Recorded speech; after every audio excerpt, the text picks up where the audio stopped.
มนต์เพื่อความเป็นสิริมงคลของบ้านเมืองและให้ประชาชนมีสติเกิดปัญญารอดพ้นจากภัยพิบัติได้สถานการณ์นี้ทุกคนตระหนักแต่อย่าตื่นตระหนกคนไทยต้องมีสติเพื่อฝ่าวิกฤตโควิด -19 ไปด้วยกันท่านกำลังติดตามรับฟังสถานีวิทยุกระจายเสียงพระพุทธศาสนาแห่งชาติและสังคมคลื่นเพื่อการศึกษาพระพุทธศาสนาและวัฒนธรรมระบบ FM 104.5 เมกะเฮิรตซ์รายการต่อไปเป็นรายการคดีโลกคดีธรรม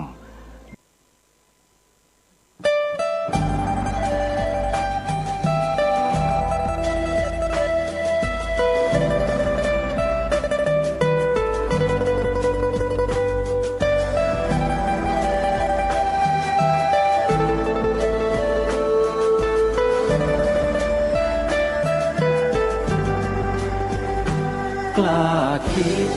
ก็ต้องกล้าทำอย่ากลัวถ้าทำความดีเป็นศึกษาปัญหาให้ทันท่วงทีเมืองไทยจะพัฒนากว่านี้รายการดีๆคดีโลกคดีธรรมขอรำพันบรรยายความคิดเครื่องหมายแห่งสีทั้งสามงามถนัดขาวคือบริสุทธิ์สีสวัสดิ์หมายพระไตรรัตน์และธรรมะคุ้มจิตไทยแดงคือโลหิตเราใสซึ่งยอมสละได้เพื่อรักษาชาติศาสนาน้ำเงินคือสีโสภาอันจอมประชาถ้าโปรดเป็นของส่วนองค์จักริ้วเข้าเป็นไตรรงค์ยิ่งเป็นสีธงที่รักแห่งเราชาวไทยทหารอวตารนำไปยงยุทธวิชัยวิชิตก็ชูเกียรติสยามประเทศไทยที่เจริญมั่นคงมาได้จนถึงทุกวันนี้มิได้เกิดขึ้นจากความหวาดกลัวอย่างคลาดเขลาแต่บรรพบุรุษไทยของเราทุกยุคทุกสมัยล้วนแต่มีความกล้าหาญและชาญฉลาดปกป้องเอกราชสร้างชาติให้เกิดความมั่นคงโดยมีธงแห่งพระไตรรัตน์เป็นเครื่องนำชัยจึงเป็นที่มาที่ไปของรายการคดีโลกคดีธรรมกล้าคิดก็ต้องกล้าท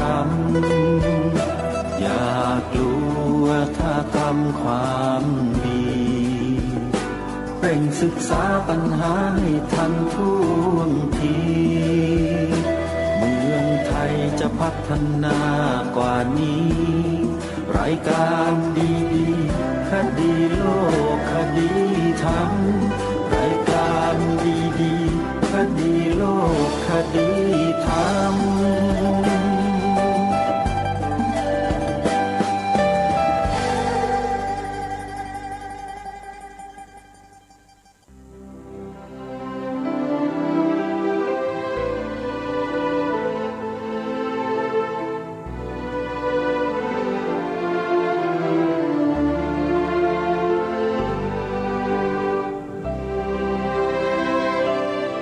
ขอกราบถวายความนอบน้อมแด่พระรัตนตรัยถวายความเคารพพระมหาเถระพระเถรานุเถระทุกท่านขอความสุขความเจริญในธรรมจงบังเกิดมีแด่ท่านสาธุชนที่กำลังติดตามรับฟังรายการจากสถานีวิทยุแห่งนี้ทุกท่านขอนำท่านผู้ฟังเข้าสู่รายการคดีโลกคดีธรรม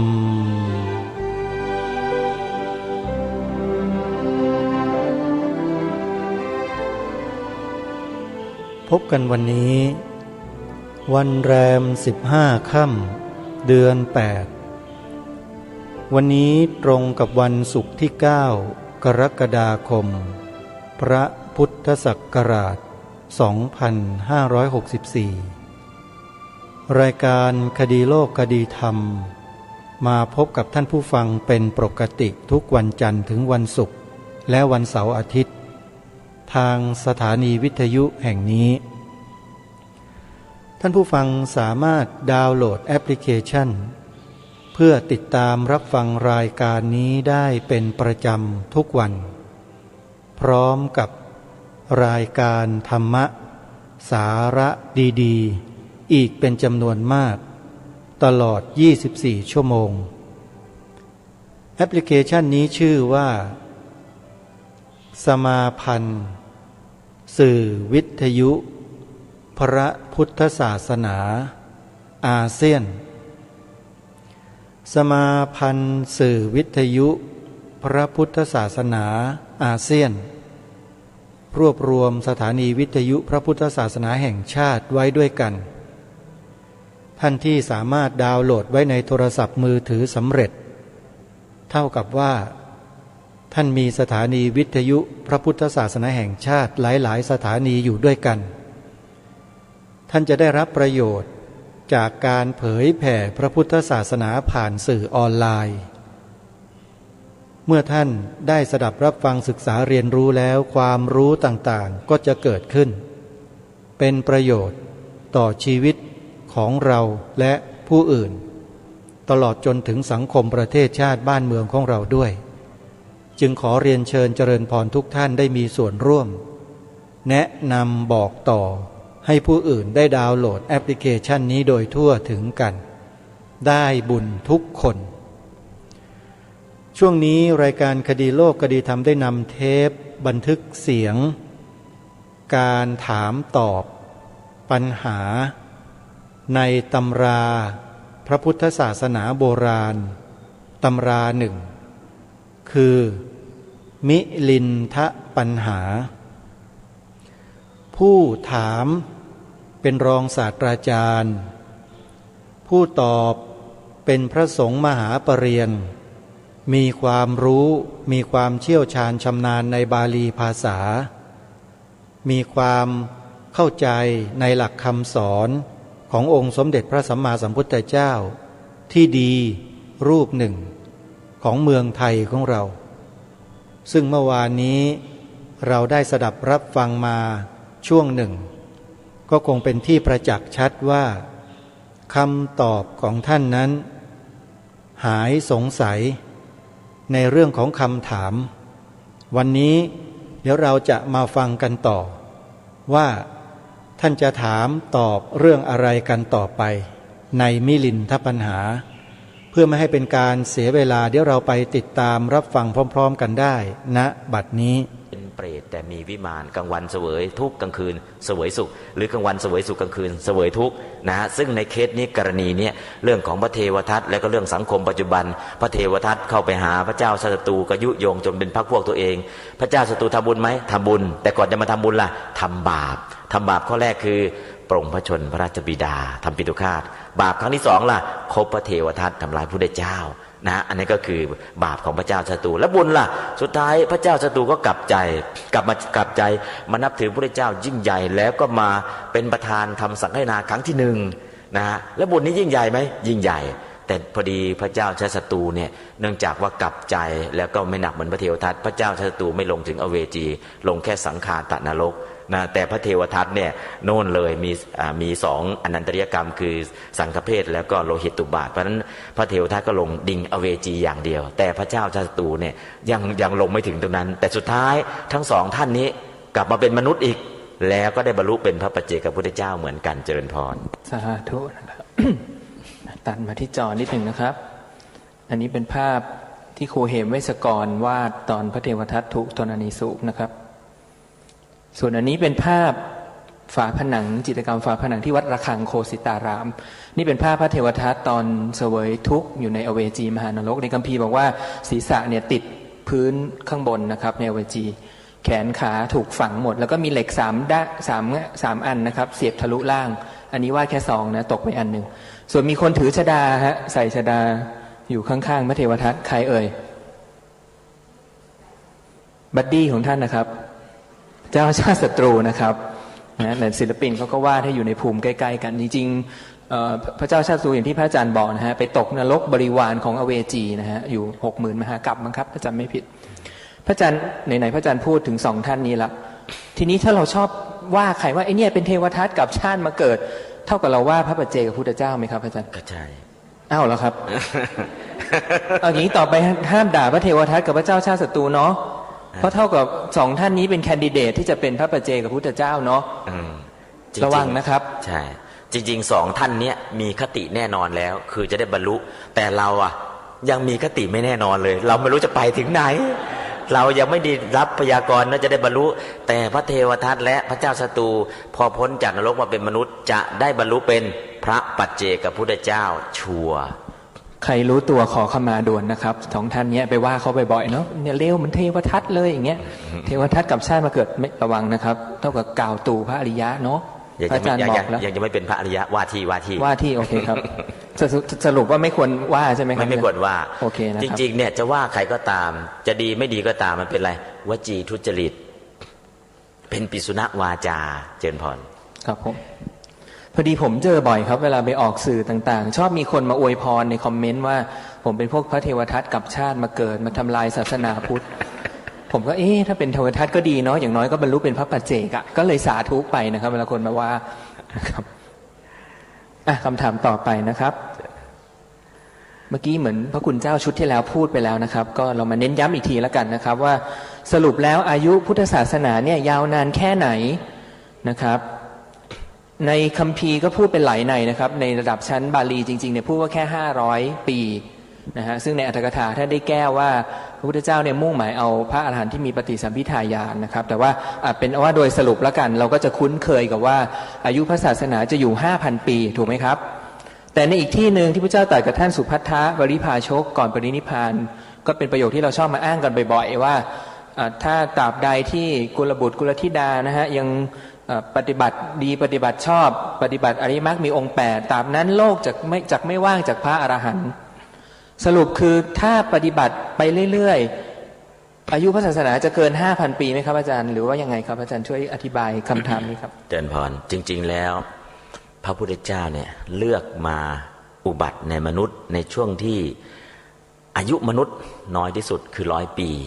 และพระองค์ก็มองเห็นไปได้อีก50 เจน100 ปีเจน100 ปีเจน100 ปี50 เจนถือว่าพุทธบริษัทมีมากมายมหาศาลเพราะฉะนั้นเนี่ยพระพุทธเจ้าบางพระองค์มีพระพุทธศาสนาเนี่ยอายุยืนแค่2 เจนแรกที่พระองค์แล้วก็เจนที่2ที่บวชตามเจนที่3ไม่มีทำไมเจนที่3ไม่มีเพราะไม่มีคนทำผิดไม่มีบัญญัติวินัยพอไม่มีบัญญัติวินัยศาสนาก็อยู่แค่2 เจนนะแต่พุทธศาสนาของเราปัจจุบันเนี่ย 2,562 กี่เจนแล้วโยมกี่เจนแล้วเจนที่25ไหมครับอาจารย์หรือ26นับยังไงดี26เจนแล้วเนาะนะก็เรียกว่าผ่านมา26เจนแล้วเนี่ยเยอะไหมเยอะมากๆต่อไปอีกเท่าไหร่ล่ะอีก24เจนก็คืออีกครึ่งหนึ่งเพราะฉะนั้นครึ่งหนึ่งเนี่ยเพียงพอไหมเพียงพอนะก็คืออายุศาสนาจริงๆเนี่ยแค่ 5,000 ปีคณนะปริเฉเทนะโดยการกำหนดนับพระศาสนาอายุขัยเนี่ย 5,000 ปีได้50 เจนพอแต่ปฏิปริทีปณะ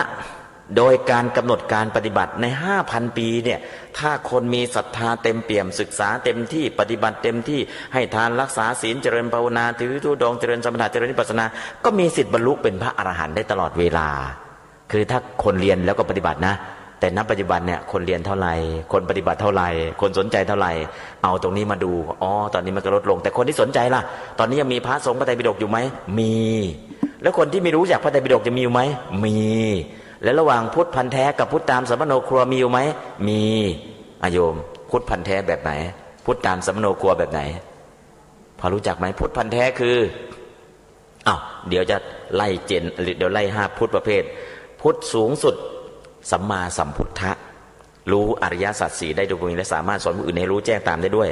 พุทธประเภทที่2ระดับที่2ปัจเจกพุทธะรู้แจ้งแทงตลอดอริยสัจ4ได้โดยพระองค์เองแต่ไม่สามารถสอนใครได้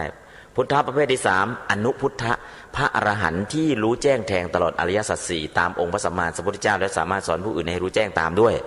พุทธประเภทที่4สาวกพุทธะรู้แจ้งแทงตลอดอริยสัจ4ตามองค์พระสัมมาสัมพุทธเจ้าตั้งแต่โสดาบันจนถึงอนาคามีเป็นสาวกพุทธะส่วนพุทธะสุดท้ายรู้จักอริยสัจ4นะฮะโดยสุตตะโดยจินตาแต่ยังไม่ได้บรรลุเป็นพระโสดาบันเรียกว่าสุตตพุทธะถ้ารู้จักอริยสัจ4นะจึงเป็นสุตตพุทธะคือพุทธพันธุ์แท้ถ้าเป็นชาวพุทธอริยสัจ4คืออะไรทุกข์สมุทัยนิโรธมรรคถ้าไม่รู้จักอริยสัจ4ด้วยสัจจญาณกิจญาณกตญาณเนี่ยก็ยังเป็นพุทธตามสัมมโนครัวยังไม่เป็นพุทธพันธุ์แท้วันไหนที่เรารู้จักอริยสัจ4ทุกข์สมุทัยนิโรธมรรคด้วยสัจจญาณกิจญาณอะไรก็แล้วแต่กตญาณเนี่ยถ้าเรารู้จักอย่างนี้แล้วนั่นแหละเป็นพุทธพันธุ์แท้เรียกว่าสุตตพุทธะสุตตะจริงๆเนี่ยสุตะแปลว่าสดับรับฟังเกิดสุตตมยปัญญาถ้ามากกว่านี้ล่ะสุตะที่มากกว่านี้ก็คือทรงพระไตรปิฎกสุตะสูงสุดก็คือบรรลุโสดาบันแต่ตอนนี้เอาแค่สุตะขั้น1ขั้น2สุตะพุทธะเราจะพัฒนาจากพุทธตามสัมมโนครัวให้เป็นสุตะพุทธะและจะพัฒนาจากสุตะพุทธะให้เป็นสาวกพุทธะเราเวลาเราสวดมนต์สุปฏิปันโนภควโตสาวกสังโฆพระสงฆ์สาวกของพระผู้มีพระภาคเจ้าเป็นผู้ปฏิบัติดีแล้วนั่นนับตั้งแต่โสดาปัตติมรรคเป็นต้นไปถ้ายังไม่ได้บรรลุโสดาปัตติมรรคล่ะไม่ได้เรียกสุปฏิปันนะเรียกว่าที่สสกำลังมาเยอะเลยนะว่าที่แต่นั้นแหละถ้าผ่านไปแล้วไม่ได้ก็เรียกว่าสสสอบตกเนาะว่าที่ไปก่อนอันนี้คือพระอาตมาก็เป็นว่าที่เนาะว่าที่สุปฏิปันนะถ้าตัวจริงเสียงจริงต้องนับตั้งแต่โสดาปัตติมรรคเป็นต้นไปเรียกว่าสาวกพุทธะถ้ายังไม่ถึงล่ะเป็นสุตตพุทธะแต่ตอนนี้ถ้าเรายังไม่รู้จักอริยสัจ4ก็เป็นอะไรพุทธะพุทธตามสัมมโนครัวเพราะฉะนั้นความเป็นพุทธของเราก็พัฒนาขึ้นมาตามลำดับนะเมื่อพัฒนาขึ้นมาตามลำดับแล้วพุทธศาสนาจะอยู่ 5,000 ปีกับที่บอกว่าพระพุทธศาสนาปฏิบัติเมื่อไหร่ก็ได้บรรลุคำนี้ดีอนุโมทนาด้วยแต่พระพุทธเจ้าแนะเอาไว้นะถ้าเป็นพระเป็นโยมที่เข้ามาที่จะปฏิบัติได้เนี่ยพระเองพระพุทธเจ้าบังคับให้เรียน5 ปีพระเองเนี่ยไม่ใช่จู่ๆเข้ามาปุ๊บปฏิบัติบรรลุเลยไม่ใช่นะบวชปุ๊บเข้ากรรมฐานเลยแล้วก็ได้เข้ากรรมฐานแล้วบวชแล้วเข้ากรรมฐานได้บรรลุไม่ใช่บวชแล้ว1ต้องอยู่กับอุปชฌาย์อาจารย์เรียนภิกขุปฏิโมกข์ให้เข้าใจทรงจำให้ได้เรียนภิกขุณีปฏิโมกข์ให้เข้าใจทรงจำให้ได้เรียนขันธกาวัตรมหาวัตรเสกีวัตรให้เข้าใจทรงจำให้ได้แล้วก็เรียนการทำสังฆกรรมคือสวดบาลีเป็นกรรมวาจาเป็นแล้วก็เรียน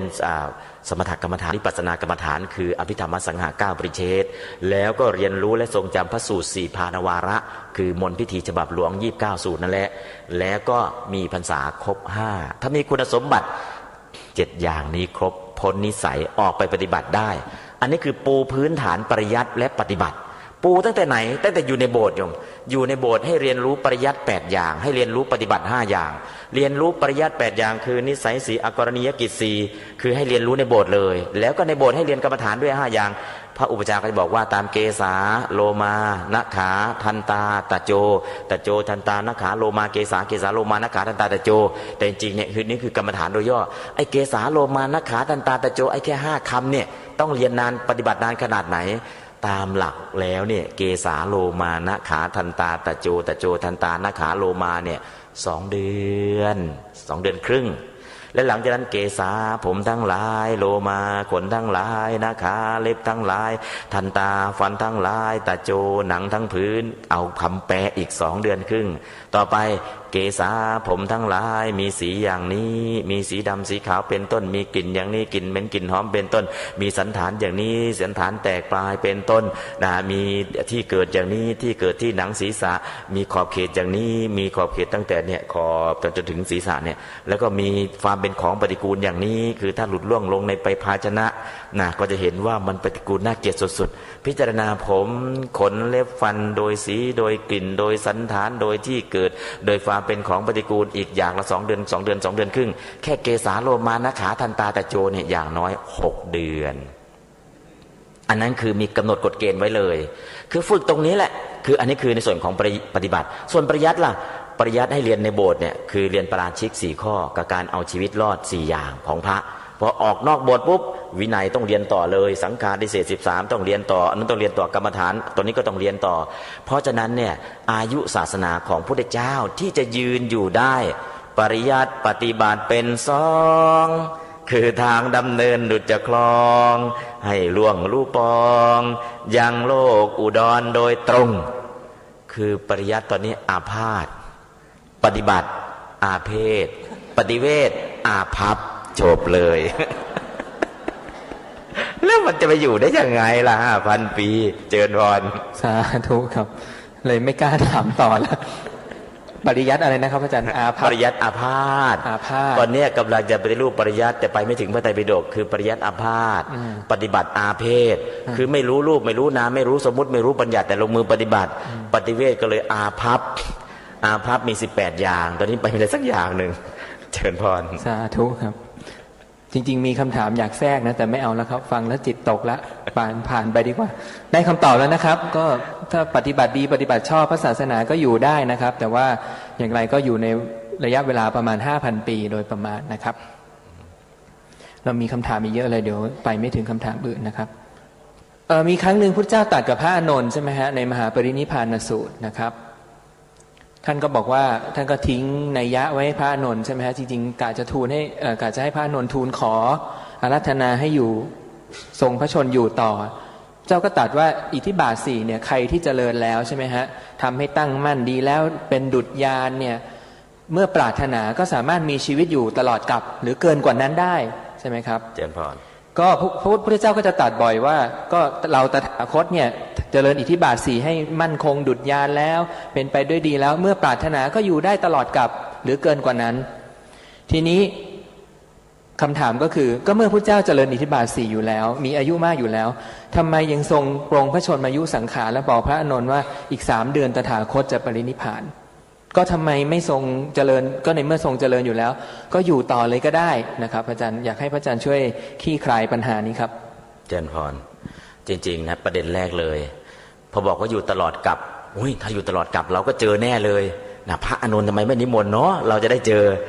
คำว่ากับในนี้คืออายุกับในยุคนั้นเท่าไหร่120 ปีสูงสุดเนาะอายุ120 ปียุคนั้นอายุกับถ้าอยู่จนอายุกลับจาก80ไปถึง120เราก็ไม่เจออยู่แล้วไม่ต้องไปโทษพระอานนท์ประเด็นแรกหมายถึงอายุกลับนะแล้วก็ประเด็นต่อมาที่พระองค์ไม่ทรงที่จะอยากจะอยู่ต่อเพราะอะไรเห็นโทษของวัฏฏะเห็นโทษของภพชาติเห็นโทษของภพชาติจริงอยู่อิทธิบาทเนี่ยมีพลังที่จะทำให้พระองค์มีอายุยืนต่อไปแต่คนที่เห็นภพของภพชาติเนี่ยเห็นโทษของภพชาติมีอะไรมีการเกิดการแก่การเจ็บการตายก็อยู่ในชีวิตโลกมนุษย์เต็มไปด้วยกองแห่งทุกข์เหมือนคนที่เกียจคูด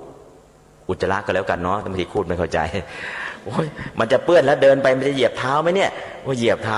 แล้วไม่ไปดีไหมไม่ไปดีกว่าเหม็นก็เหม็นหลบดีกว่าพระองค์เนี่ยมองเห็นภพชาติคือภพภูมิที่เราอยู่อะถึงจะเป็นมนุษย์ก็จริงเป็นสุคติภูมิก็จริงพระองค์มองเห็นเหมือนกองแห่งคูดเพราะฉะนั้นพระองค์จะอาศัยอิทธิฤทธิ์คืออิทธิบาท4แล้วจะทำให้พระองค์มีอายุยืน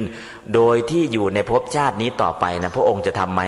ก็ไม่ทำเพราะเห็นโทษของภพชาติเราเคยเห็นไหมไม่เคยเห็นเอาง่ายๆโยมเทวดาลงมาเมืองมนุษย์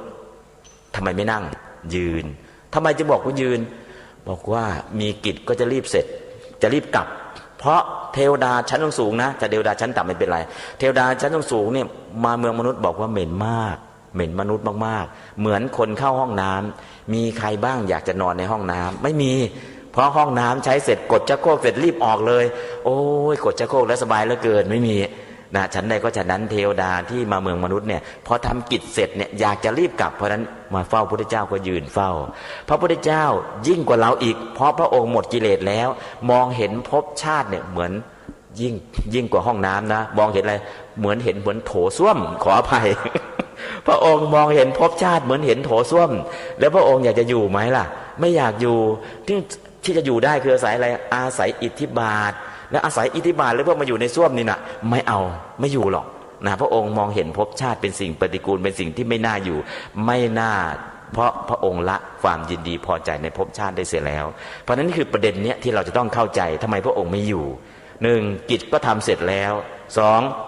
พระศาสนาก็ตั้งมั่นแล้วสามภาษาวกก็มีครบหมดแล้วจะอยู่ต่อไปทำไมเพราะอยู่เหมือนกับคนป่วยนอนคนป่วยติดเตียงเนาะคนป่วยติดเตียงเนี่ยเปื้อนก็ทั้งอุจจาระทั้งปัสสาวะบางทีโอ้ยอย่างตอนนี้เห็นเด็กผู้ชายคนไทยคนหนึ่งเด็กหนุ่มเนาะ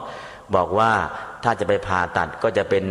เจ้าชายนิทราสงสารคุณป้าสงสารคุณแม่จะมาดูแลตัวเองตัวนี้ขอไปสวิตเซอร์แลนด์ไปทำการุญยฆาตเพราะไม่อยากอยู่แล้วถ้าอยู่ก็จะนอนทุกข์ทรมานอย่างนี้อันนี้ก็ไปสวิตเซอร์แลนด์ไปทำการุญยฆาตแต่พระพุทธเจ้าไม่ไปทำการุญยฆาตนะพระพุทธองค์เนี่ยเพียงแค่ไม่เจริญอิทธิบาท4เพราะเห็นว่ามันเป็นกองแห่งทุกข์มันเหมือนกองคูดที่พระองค์ไม่อยากจะแตะอีกแล้วเพราะฉะนั้นการที่พระองค์จะยินดีต่ออายุด้วยการเจริญอิทธิบาท4พระองค์จึงไม่กระทำคือเอาของที่ดีมีคุณค่าสุดเพื่อให้มีชีวิตอยู่แต่อยู่กันอะไรล่ะอยู่กับคูดพบคือคูดคือกองแห่งคูดหรือพระองค์อยากอยู่ไหมก็ไม่อยากอยู่อันนั้นแหละคือสิ่งที่เรามองไม่เห็นเจริญพรอาจารย์ขอถามต่อแต่มันก็ดูขัดหรือเปล่าอาจารย์ก็ถ้าพระพุทธเจ้าไม่อยากจะทรงพระชนอยู่เพราะเห็นว่าภพชาติเหมือนคูดเหมือนส้วมอย่างที่พระอาจารย์อุปมาแต่ก็ทิ้งในไว้ให้พระอานนท์ตั้งหลาย10 ครั้งนะครับอาจารย์แล้วพระอานนท์ก็ลืมหมดเลยแล้วก็ตอนสังฆทานก็โดนปรับอาบัติข้อนี้ด้วยใช่ไหมฮะแล้วท่านก็บอกว่าเพราะมารสิงก็เลยไม่ได้ทูลขอก็ในเมื่อท่านพระเจ้าไม่อยากจะอยู่ทำไมทิ้งในไว้ให้พระอานนท์ตั้งหลายรอบครับอาจารย์จริงๆแล้วการทิ้งในเนี่ยส่วนหนึ่งจริงๆแล้วการทิ้งในก็เป็นวิธีการแสดงธรรมที่องค์พระสัมมาสัมพุทธเจ้าทิ้งนัยยะนี้ถ้าต่อไปเข้าใจนัยยะใน 84,000 ธรรมขันธ์เนี่ยโดยมากเราจะอ่านธรรมะตามปกติเราไม่เคยเรียนนัยยะอุปจาระนี่เป็นการณูปจารนัยอันนี้เป็นพลูปจารนัยอันนี้เป็นเอกเทศิอุปจารนัยอันนี้เป็นพลูปจารนัยมันเป็นนัยยะเต็มไปหมดเลยซึ่งนัยยะเหล่านี้ทั้งหมดเนี่ยถ้าเราไม่เข้าใจเราก็อ่านคำแปลแล้วก็จบตีนัยยะไม่เข้าประเด็นซึ่งนัยยะเหล่านี้ทั้งหมดเนี่ยอย่างเช่นเราเคยสวดอภิธรรมมีบทหนึ่งสหัสนัยก็แปลว่าสหัสสะแปลว่า 1,000 นัยยะก็คือในสวดไปฉันทาติปัตเตยังวิริยาติปัตเตยังจิตตาติปัตเตยังวิมังสาติปัตเตยังเราก็เตยยังเนี่ยตรวจกันมันเหลือเกิน แต่จริงๆนั่นคือสหัสนัยนั่นคือการบรรลุธรรมะ 1,000 ในแต่นัยยะเหล่านี้เราไม่ศึกษาไม่เข้าถึงก็เลยพระท่านสวดอะไรสนุกดีเนาะ เหมือนงานศพและสวดสนุกดีฉันทาติปัตเตยังอยู่นั้นแหละบางที่ก็เนี่ยดับจะด้ามตลปัดกระแทกกับพื้นด้วยตึงเข้าจังหวะกันก็ไปถึงขนาดนั้นแต่จริงๆแล้วเนี่ยธรรมะทั้งหมดมันมีนัยยะเมื่อมีนัยยะแล้วทุกคำที่พระองค์พูดเนี่ยมันมีนัยยะทั้งหมดเมื่อมีนัยยะทั้งหมดถ้าเราไม่ศึกษาเราก็จะเห็นแค่ผิวเผินพอเห็นแค่ผิวเผินว่าทำไมพระองค์ตัดเป็นในนี้เอาไว้ในนี้เอาไว้ก็ถ้าแบบคนอ่านพระไตรปิฎกแปลธรรมดาจะไม่รู้สึกอะไรเลยมันเป็นธรรมดาแต่อันนี้ก่อนนัยยะนี้ตัดไว้นี้ก่อนนัยยะนี้ตัดไว้นี้ก่อนนัยยะนี้ตัดไว้ตามไปศึกษาจะแกะในได้ทุกในแล้วพอแกะในได้ทุกในพระองค์ทิ้งลายแทงเอาไว้ลายแทงไปสู่อะไรลายแทงไปสู่โพธิปักขิยธรรม37ประการซึ่งจริงๆแล้วก็เพื่อเตือนให้มีสติไม่ประมาทแต่พระอานนท์เนี่ยยังประมาทอยู่ไหมประมาทพระอานนท์เนี่ยพระพุทธเจ้าถามดูก่อนอานนท์เธอระลึกถึงความตายวันละกี่ครั้งโยมลองเดาสิพระอานนท์ระลึกถึงความตายวันละกี่ครั้งแค่3 ครั้งเลยพระอานนท์ระลึกถึงความตายวันละกี่ครั้งโยมไม่รู้โยมก็ถามอาจารย์ดนัยดิถ้าถามเลขท้าย2 ตัวนี้สงสัยมีโอกาสตอบได้มากกว่านะครับอาจารย์อาจารย์เฉลยดีกว่าครับอาจารย์ครับจริงๆเนาะก็พระอานนท์ก็กราบทูลว่าอย่างน้อยก็วันละ8 ครั้งนั่นแหละอานนท์ทำไมเธอยังประมาทอยู่เล่าระลึกถึงความตายวันละ8 ครั้งยังถูกกล่าวว่าประมาทเพราะพระอานนท์เนี่ยเป็นแค่โสดาบันเราเองโยมระลึกถึงความตายวันละกี่ครั้งวันนี้ยังไม่ระลึกเลยยังถ้าพระพุทธเจ้าอยู่โยม ไปงานศพยังไม่ค่อยนึกเลยครับพระอาจารย์เห็นรอลุ้นว่าวันนี้จะเป็นเกี้ยมอีหรือว่าเป็นก๋วยเตี๋ยวหลอดอะไรเงี้ยอ๋อไปเห็นโลงศพแล้วยังไม่หลั่งน้ำตาเนาะยังไม่เจริญมรณานุสติพระเจ้ามคเทวะเนี่ยเจ้าหน้าที่ภูษามาลาเห็นพระเกศาของพระองค์งอก1 เส้นแล้วก็รีบกราบบังคมทูลว่าข้าแต่พระองค์ผู้สมมุติเทพบัดนี้พระเกศาของพระองค์งอกแล้ว1 เส้นพระเจ้าข้าฮะพญามัจจุราชมาก่อที่ศาสตร์ของเราแล้วเหรอรีบประชุมด่วนเลยเห็นพระเกศางอกอยู่เส้นเดียวพระองค์รีบประชุมแล้วก็สละราชบัลลังก์ให้พระโอรสพระองค์ออกบวชจนได้ฌานภิญญาถ้าของเราเจองอก1 เส้นถอน2 เส้นก็ยังถอนไหว3 เส้นแล้วยอมของเราถอนด้วยยอมด้วยเนาะนะเพราะนั้นคือเราประมาทเพราะนั้นเนี่ยพระอานนท์น่ะทำไมท่านจึงหลงลืมก็ท่านก็ยังประมาทอยู่แม้แต่มรณานุสติท่านก็ยังเจริญแค่นั้นเองพระพุทธเจ้านะ เตือนเหล่าสาวกไม่ให้ประมาทเตือนวันละ2 ครั้ง1ตอนเที่ยงวัน2ตอน4 ทุ่มเตือนว่าอย่างไรหันดามิภิกขเวอามันเดียมิโวแต่นี่เป็นประโยคสุดท้ายเนาะวยธรรมาสังขาราอัปปมาเดนะสัมปาเททะอัปปมาเทนะสัมปาเททะพระพุทธเจ้าเตือนวันละ2 ครั้งเช้าเที่ยงวันกลางคืน4 ทุ่มอันนี้คือตามปกตินะทุกวันพิเศษนอกนั้นล่ะจะมีเตือนไม่ให้ประมาทเนี่ยเตือนอยู่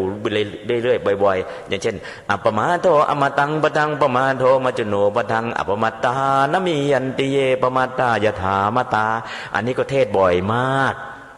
แต่ที่อัปปมาเทนะภิกขเวสัมปาเทถาเนี่ยเตือนถึงวันละ2 ครั้งแต่เตือนขนาดนี้พระอานนท์ก็ยังลืมเพราะอะไรสติเนี่ยจริงๆแล้วต้องเจริญมากๆบางทีเรามาเจริญสติปัฏฐานที่ยุพุทธปี 1โยมมากี่ครั้งปีนี้ยังไม่ได้มาสักครั้งเลย ถ้าอย่างนั้นก็ไม่ต้องบอกแล้วลืมนะสติเนี่ยมันต้องฝึกอยู่บ่อยถ้าไม่ฝึกมันจะลืมขนาดพระนนท์เป็นโสดาบันแล้วเนี่ยยังลืมมันขาดช่วงวุบลืมอีกแล้วขาดช่วงวุบลืมอีกแล้วเพราะฉะนั้นสิ่งที่พระอานนท์ลืมเนี่ยไม่ใช่เรื่องแปลกเพราะเรายังลืมกว่าท่านอีกไม่รู้กี่เท่าขณะท่านเป็นบรรลุโสดาบันแล้วด้วยแล้วท่านได้ติดตามพระพุทธเจ้าแล้วก็ฟังคำเตือนจากพระพุทธเจ้าวันละ2 ครั้งอันนั้นก็คือลืมไหมก็ยังลืมอยู่ดีแล้วก็เจริญมรณานุสติวันละ8 ครั้งก็ยังลืมอยู่ดียังประมาทอยู่ดีเพราะนั้นพระองค์ตัดกี่ครั้งกี่หนสติของท่านสติมันจะไปสมบูรณ์ตอนไหนก็นู่นแหละตอนบรรลุเป็นพระอรหันต์สติท่านสมบูรณ์แต่ถ้านอกนั้นแล้วเนี่ยแม้แต่พระอานนท์ท่านสติก็ยังไม่สมบูรณ์เมื่อไม่สมบูรณ์แล้วมีไหมที่จะเผลอมีนะมีเพราะนั้นก็เดี๋ยวตอนเรื่องนู้นตอนเรื่องสุวรรณสามก็จะมีเผลออีกนะตอนแผ่เมตตาก็จะเห็นว่าสติมันเผลอได้อ้าวขอเจริญพรขอแทรกนิดเดียวครับอาจารย์แล้วต้องระลึกถึงความตายกี่ครั้งดีครับถึงจะว่าไม่ประมาทครับขนาด8 ครั้งยังโดนพระเจ้าดุเลยครับยังโดนดุเลยจริงๆแล้วก็เนืองว่างเมื่อไหร่ระลึกเมื่อนั้นว่างเมื่อไหร่ระลึกเมื่อนั้นว่างเมื่อไหร่ระลึกเมื่อนั้นถ้าไม่ระลึกถึงความตายล่ะเห็นสิ่งที่โลภเราก็จะโลภอยากได้เห็นสิ่งที่จะโกรธเราก็จะโกรธอยากได้เห็นอารมณ์ที่ชวนให้หลงเราก็จะหลงเพราะฉะนั้นพอระลึกถึงความตายแล้วเกิดอะไรขึ้นลดทิฏฐิลดมานะเพราะฉะนั้นเนี่ยท่านสุนทรผู้เขียนก่อนไว้เตือนคนไทยเนี่ยดีมากแต่เราไม่เคยเอามาใช้หรอกเมื่อนึกถึงความตายแล้วมันสบายชีวานักมันตัดรักตัดหลงในสงสารทั้งความมืดโมหันอันธการทำให้หายสะดุ้งไม่ยุ่งกลัวคือพอเจริญมรณานุสติแล้วเนี่ยทิฏฐิมานะลดจิตที่คิดจะทำชั่วเพราะความโลภความโกรธความหลงมันก็ลดหายไปเพราะฉะนั้นการเจริญมรณานุสติเนี่ยควรเจริญเนืองเจริญพรสาธุนะครับท่านไหนสนใจสิ่งที่พระอาจารย์พูดนะครับไม่ว่าอุปจารนัยยะเนี่ยท่านไปศึกษาต่อได้ที่คัมภีร์เนติปกรณ์ซึ่งมีใครรู้จักมั้งครับยกมือให้พระอาจารย์ชื่นใจเนติปกรณ์สอนอุปจารนัยยะโอ้นู่นตั้ง1 ท่านนะฮะเห็นนั่น1 ท่านเนาะสาธุนะครับส่วนเรื่องมรณานุสติก็ไปดูในวิสุทธิมรรคขยายได้นะครับในหมวดอนุสติ10นะครับเดี๋ยวขอเสริมนิดหนึ่งกันแล้วกันมรณานุสติง่ายๆเนาะนึกย้อนกลับมาที่ตัวเรายาววาหนาคืบกว้างศอกขันธ์ห้านี้ไม่เที่ยงเป็นทุกข์เป็นอนัตตา ความตายเป็นของไม่แน่นอนแต่ทุกคนจะต้องตายแน่นอนไม่มีใครหนีความตายไปพ้นแม้ตัวเราเองก็จะต้องตายเช่นเดียวกันอันนี้คือการเจริญมรณสติกรรมฐานง่ายๆเนาะยาววาหนาคืบกว้างศอกขันธ์ห้านี้ไม่เที่ยงเป็นทุกข์เป็นอนัตตาความตายเป็นของไม่แน่นอนแต่ทุกคนจะต้องตายแน่นอนไม่มีใครหนีความตายไปพ้นแม้ตัวเราเองก็จะต้องตายเช่นเดียวกันให้ระลึกอยู่อย่างนี้เนืองๆซึ่งมีบทหัวข้อธรรมชื่อว่าอภินนหะปัจเจเวคขณะสิ่งที่ควรพิจารณาเนืองๆ5อย่าง1เรามีความแก่เป็นธรรมดาไม่สามารถล่วงพ้นความแก่ไปได้2เรามีความตายเป็นธรรมดาไม่สามารถล่วงพ้นความตายไปได้3เรามีความพลาดพลาดจากของรักของชอบใจเป็นธรรมดาไม่สามารถล่วงพ้นสิ่งเหล่านี้ไปได้4วันคืนล่วงไปบัดนี้เราทำอะไรอยู่เรามีความแก่เรามีความเจ็บเรามีความตายเรามีความพลาดพลาดและสุดท้ายวันคืนล่วงไปบัดนี้เราทำอะไรอยู่อันนี้คือสิ่งที่ต้องพิจารณาเนืองเจริญพรสาธุนะครับสิ่งวันนี้เรามีการบ้านเยอะจากพระอาจารย์เนาะเดี๋ยวจะเข้าไปหาเนติอ่านวิสุทธิมรรคแล้วเราเพิ่งรู้ว่าจริงๆเรารุ่นเดียวกันนะฮะเราเป็นเจน26สุตตะพุทธะนะครับ หรือใครเป็นอนุพุทธะสาวกพุทธะขออภัยด้วยนะฮะมีแค่สาวกแมนยูเท่านั้นแหละพระอาจารย์แม่นึกว่าพระอาจารย์เป็นหงแดงซะอีกขอสไลด์ขึ้นนิดนึงครับอันนี้เป็นของแถมให้สำหรับผมนิดนึงนะเพราะว่าเรื่องที่พระอาจารย์ได้พูดนะครับบอกว่าพระเจ้าเจริญอิทธิบาทอยู่ได้ตลอดกาลแล้วก็เคยมีคนไปบอกว่าภาพเนี้ยไปที่ต้นสีหมาโพธิ์ที่พุทธคยาใช่ไหมครับแล้วก็บอกนายแพทย์ชาวอังกฤษมั้งถ้าผมจำไม่ผิดถ่ายรูป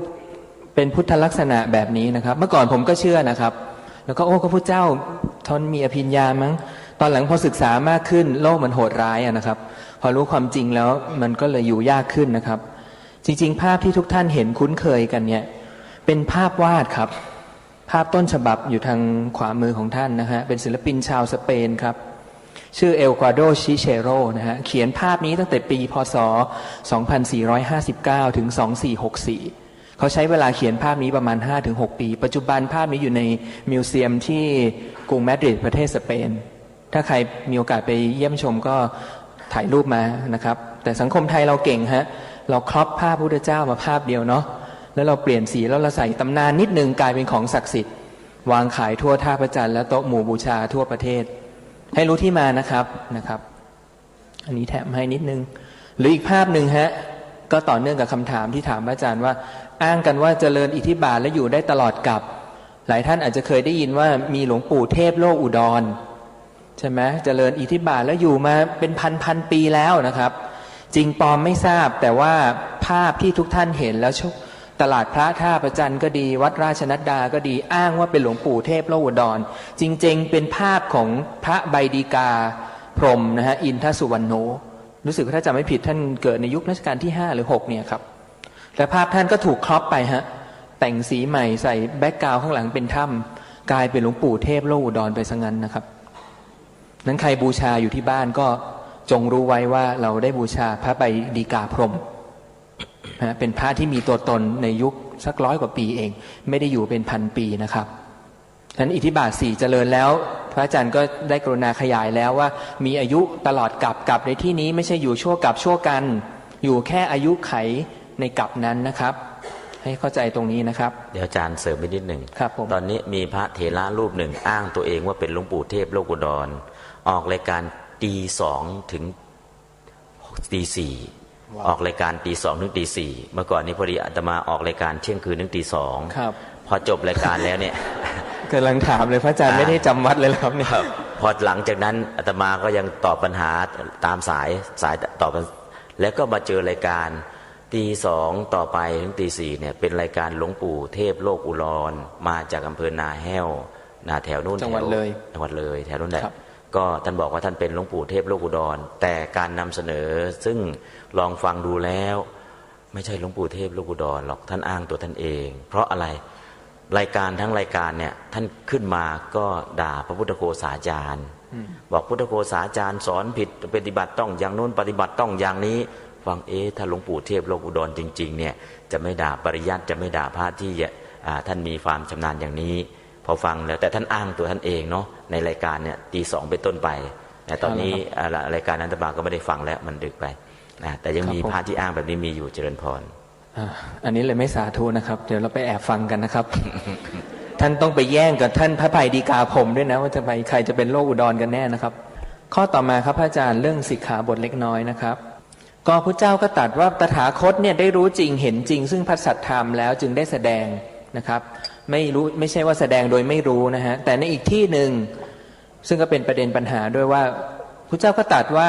ในอนาคตเนี่ยเมื่อพระองค์ปรินิพพานไปแล้วหากสงฆ์ต้องการเนี่ยจะถอนสิกขาบทเล็กน้อยก็ได้ก็เลยมีคำถามว่าถ้าพระพุทธเจ้าทรงรู้จริงเนี่ย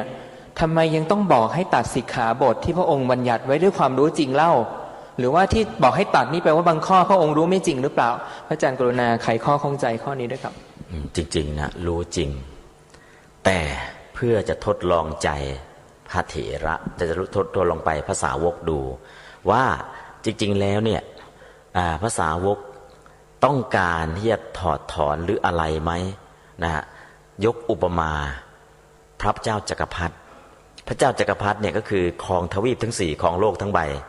ก่อนที่พระเจ้าจักรพรรดิจะสิ้นพระชนม์รับสั่งกับพระโอรส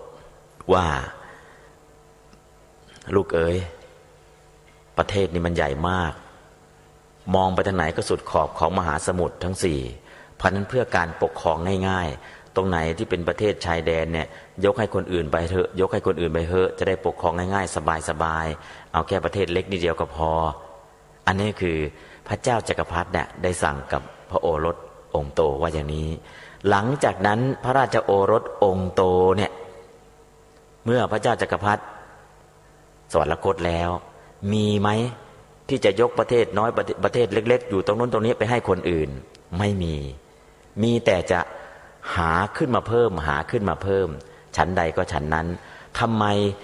สิกขาบทเล็กน้อยเนี่ยจริงๆแล้วสิกขาบทเล็กน้อยคืออะไรเนาะสิกขาบทเล็กน้อยคุตทะอนุคุตทะคุตธานุคุตกะคุตทะก็คือทุกกฎอนุคุตทะก็คือทุกภาสิทธิคุตธานุคุตกะสิกขาบทเล็กน้อยเล็กกับน้อยนะคนละอันกันนะเล็กนี่คือทุกกฎคือคุตทะน้อยก็คืออนุคุตทะคือทุกภาสิทธิสองสิกขาบทนี้จริงๆแล้วพระสาวกทั้งหมดบอกว่ามันไม่ใช่ของเกินเป็นของดีเพื่ออะไรดีเพื่อละกิเลสดีเพื่อนำไปปฏิบัติเพื่อบรรลุมรรคผลนิพพานสิกขาบทเล็กน้อยเนี่ยแม้แต่เพียงเล็กน้อยถ้าปฏิบัติแล้วศีลดีขึ้นศีลสิกขาสมบูรณ์สมาธิสิกขาล่ะก็จักสมบูรณ์ปัญญาสิกขาล่ะก็จักสมบูรณ์เพราะฉะนั้นสิกขาบทเล็กน้อยเนี่ยพระสาวกที่มีความเคารพมีความเรียกว่าไม่คดกับพระสัมมาสัมพุทธเจ้ามีความซื่อสัตย์กับองค์พระสัมมาสัมพุทธเจ้าเนี่ยสิกขาบทเล็กน้อยเนี่ยจะไม่มีการทิ้งเลยมีแต่จะบัญญัติเพิ่มเพื่อการบรรลุมรรคผลนิพพานไม่มีเลยที่จะถอดถอนพระองค์ตัดเพื่ออะไรลองใจพระดูเหมือนกับพระเจ้าจักรพรรดิลองใจพระโอรสดูว่าถ้าพ่อสิ้นไปแล้วสิ้นพระชนม์ไปแล้วประเทศมันเยอะแยะเนี่ยแบ่งให้คนอื่นปกครองบ้างก็ดีมีไหมที่กษัตริย์จะแบ่งประเทศให้คนนู้นคนนี้ไม่มีแต่จะหาเพิ่ม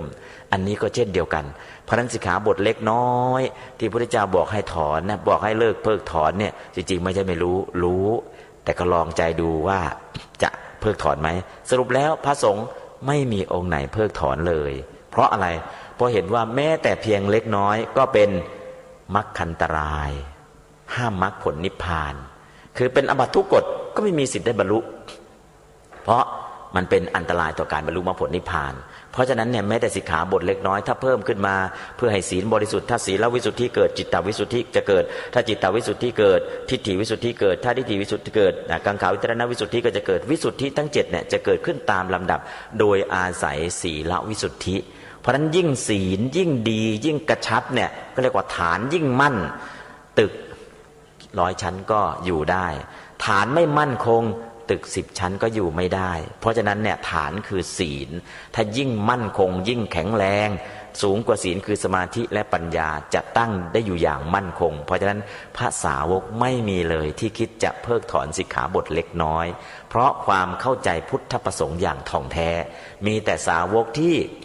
ไม่ทำตามพุทธประสงค์ก็คืออยากจะบวชเข้ามาสิกขาบทเล็กน้อยเพิกถอนเถอะอันนี้ก็คือยังบางนิกายที่ไม่อยากรักษาวินัยก็จะบอกว่าเนี่ยพระพุทธเจ้าก็ยังอนุญาตไว้เลยสิกขาบทเล็กน้อยอันนั้นเขาไม่ต้องการหมดกิเลสไม่ต้องการทำตามวัตถุประสงค์ที่พระพุทธองค์ได้ตรัสไว้คือเพื่อบรรลุมรรคผลนิพพานเขาถอนไหมถอน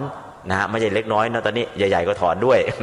เพราะฉะนั้นไอ้สิกขาบทเล็กน้อยไม่ต้องพูดถึงนั้นสิกขาบทเล็กน้อยคืออะไรทุกกฎกับทุกภาษิตแล้วภาษาวกตัวจริงเสียงจริงเนี่ยตามเถรวาทจะถอนไหมจะไม่ถอนถ้าถอนก็คือหันเหทิศทางไม่ตามพุทธประสงค์แล้วเพราะฉะนั้นสิกขาบทเล็กน้อยต้องเข้าใจว่าคืออะไรวัตถุประสงค์พระองค์ตรัสเพื่ออะไรและภาษาวกที่ซื่อตรงต่อพระองค์จะรักษาไว้มั่นคงขนาดไหนอันนี้ก็คือญาติโยมคงจะเข้าใจประเด็นนี้เจริญพรสาธุนะครับคำถามต่อเนื่องสั้นๆครับอาจารย์พระเจ้าเองก็จะตัดบอกว่าตถาคตเนี่ยจะปิดบังความเป็นอาจารย์สั่งสอนธรรมหาไม่ได้นะฮะเพราะพระองค์ตรัสอยู่บ่อยๆพระองค์เป็นผู้บอกธรรมเปิดเผยเหมือนหงายของที่คว่ำเปิดของที่ปิดดังนี้เป็นต้นนะครับแต่ก็มีหลายครั้งครับอาจารย์ที่มีคนมาเฝ้าพระพุทธเจ้าเช่นพระมาลุงกยบุตรเป็นต้นมาทูลถามบางปัญหาพระเจ้าทรงนิ่งไม่ตอบที่นิ่งนี่คือไม่ตอบนี่ซึ่งทรงไม่รู้หรือว่าเพราะอะไรครับอาจารย์บางครั้งตอบไปแล้วไม่มีประโยชน์ตอบไปแล้วไม่มีประโยชน์บางปัญหาเนี่ยตอบต้องตอบ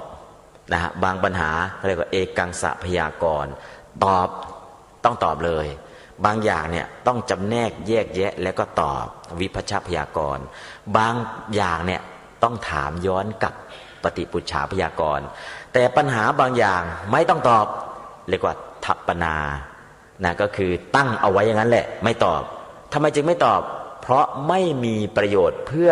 บรรลุมรรคผลนิพพานต่อไปก็ไร้บอย คือไม่มีประโยชน์อะไรบอกโลกนี้กลมหรือไม่กลมกลมไม่กลมจะมีทางได้บรรลุไหมโลกนี้แบนหรือเปล่าแบนก็ไม่มีทางได้บรรลุโลกนี้มันเกิดมาจากอะไรเกิดมาจากอะไรก็ไม่ได้มีทางได้บรรลุแต่คำถามที่ไม่เป็นไปเพื่อเบื่อหน่ายเพื่อคลายกำหนัดเพื่อคลายเพื่อความหลุดพ้นไม่เป็นไปเพื่อบำเพ็ญศีลสมาธิปัญญาไม่เป็นไปเพื่อมรรคผลนิพพานคำตอบเหล่านั้นพระพุทธเจ้าจะไม่ตอบเด็ดขาดเพราะไม่มีประโยชน์เพื่อได้ประโยชน์ทั้งสามเพราะฉะนั้นเนี่ยคำถามใดก็ตามที่พระพุทธเจ้าไม่ตอบไม่ใช่ไม่รู้มีครั้งหนึ่งพระพุทธเจ้าอุปมาโลกของเราเนี่ยกลมเหมือนผลมะขามป้อมถ้ารู้ว่าโลกกลมแล้วเนี่ยตั้ง 2,000 กว่าปีทำไมพระองค์ไม่ตัดเพิ่มว่ามันเป็นยังไงหมุนยังไงตัดไปอธิบายไปคนก็ไม่ได้บรรลุมรรคผลนิพพานเพราะตัดเรื่องนี้แต่พระองค์ตัดเรื่องโลกอีกอย่างหนึ่งโลกแปลว่าอะไรโยมโลกแปลว่าอะไรโลกก็แปลว่าโลกกันเนาะ ลุชติปลุชติติโลโกสิ่งที่แตกสลายเป็นเรียกว่าโลกโลกลอลิงเนาะแตกสลายเป็นเรียกว่าโลกแล้วโลกที่จะเพื่อบรรลุมรรคผลนิพพานล่ะสัตตโลกะโลกคือหมู่สัตว์ขันธโลกะโลกคือขันธ์ห้าโอกาสะโลกะโลกคือพื้นแผ่นดินสัตตโลกะโลกคือหมู่สัตว์จะแตกสลายคือแตกสามัคคีโอกาสะโลกะโลกคือผืนแผ่นดินมันมีอายุไขของมันไม่ต้องไปกลัวโลกที่เราอยู่อาศัยนี้เป็นภัทรกัปยังไม่แตกสลายง่ายๆแต่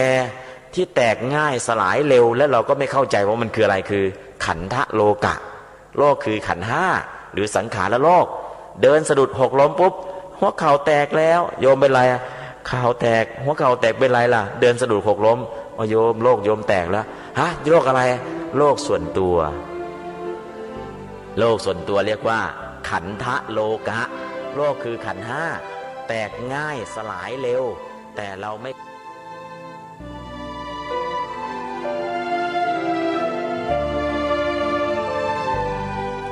ท่านสาธุชนผู้ฟังทุกท่าน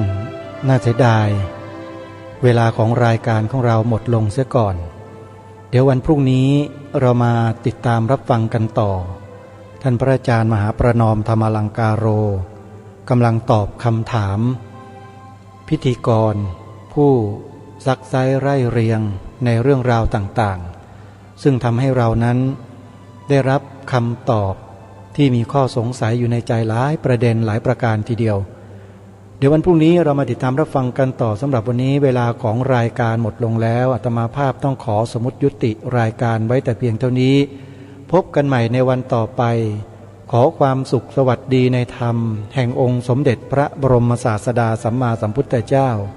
จงปรากฏเกิดมีขึ้นในจิตใจของท่านผู้ฟังทุกท่านทุกคนเทอญขอเจริญพร กล้าคิดก็ต้องกล้าทำอย่ากลัวถ้าทำความดีเร่งศึกษาปัญหาให้ทันท่วงทีเมืองไทยจะพัฒนากว่านี้รายการดีๆคดีโลกคดีธรรมขอรำพันบรรยายความคิดเครื่องหมายแห่งสีทั้งสามงามถนัดขาวคือบริสุทธิ์สีสวัสดิ์หมายพระไตรรัตน์และธรรมะคุ้มจิตไทยแดงคือโลหิตเราใสซึ่งยอมสละได้เพื่อรักษาชาติศาสนาน้ำเงินคือสีโสภาอันจอมประชาถ้าโปรดเป็นของส่วนองค์จัดริ้วเข้าเป็นไตรรงค์จึงเป็นสีธงที่รักแห่งเราชาวไทยทหารอวตารนำไปยงยุทธวิชัยวิชิตก็ชูเกียรติสยาม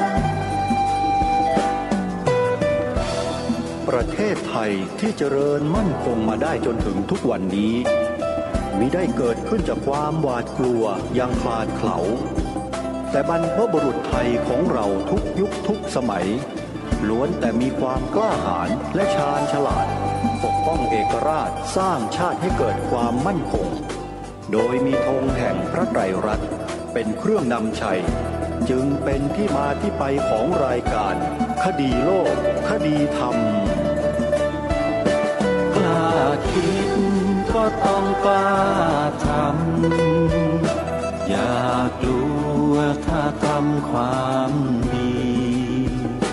เร่งศึกษาปัญหาให้ทันท่วงทีเมืองไทยจะพัฒนากว่านี้รายการดีๆคดีโลกคดีธรรมรายการดีๆคดีโลกคดีธรรม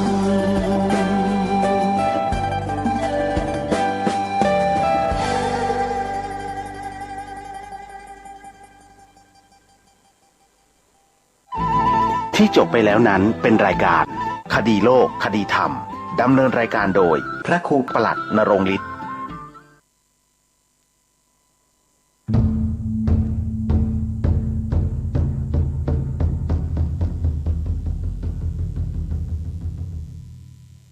วัดเจ็ดยอดพระอารามหลวง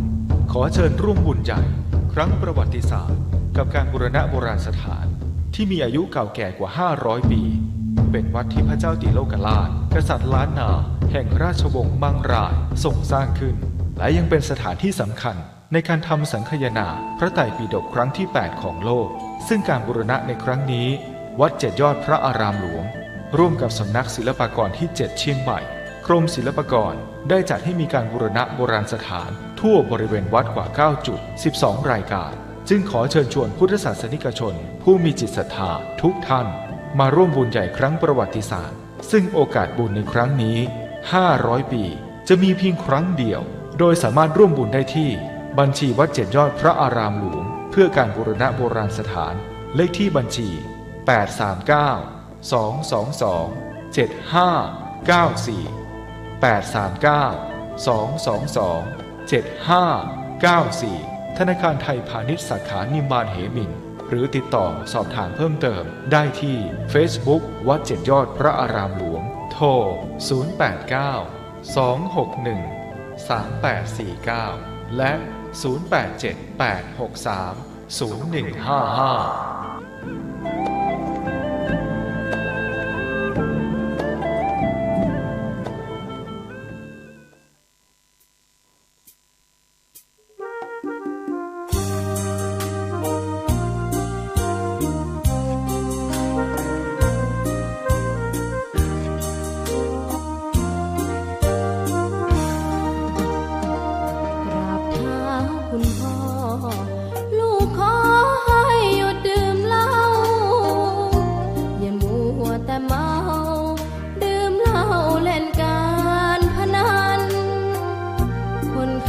ดูถู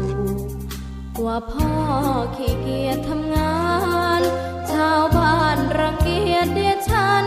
ต่างประจานคุณพ่อสิ้นดีสงสาร